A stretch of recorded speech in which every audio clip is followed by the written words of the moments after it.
किमान कौटि टका लुटिनाय आमार बिटिआर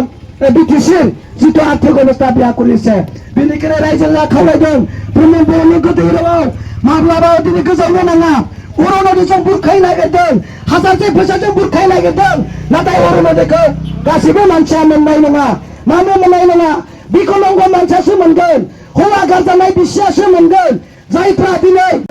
मोजां जानाय नङा बेनिखायनो खावलायदों रायजोफोर बै आसामनिफ्राय फैनाय गिदिर गिदिर मिनिस्टारफोरनि खोथाखौ नोंथांमोना माब्लाबो लानो नाङा बिथांमोना जोंनियाव होनो थाखाय फैयाखै लांनो थाखायसो फैदों गिदिर गिदिर स्किमफोरखौ बिसोरनो फैनानै लांफैयो प्रमद बर'खौ बुरखायनानै जोंनि आर्थिक अबस्थाखौ गाज्रि खालामनाया बिथांमोनानो साख्रि होनोब्लाबो सासेबो गैया दिनै रावबो सेंग्रा सिख्ला साख्रि मोनाखैसै एनडिपिफ्रा जोबथेसालिबो गैयाखैसै दिनै प्रमद बर' बिथांनि रायजोनियावसो प्रमद बर' जायफोरखौ सापर्ट खालामदों बिथांमोननियावसो रन्जन दैमारिया बबेयाव दङ एसेबां जों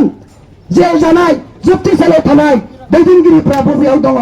सानजा आरो सुनिपुर गथर सिमाफ्रा मानो बारायाखैसै बेफोरनि लेखाखौ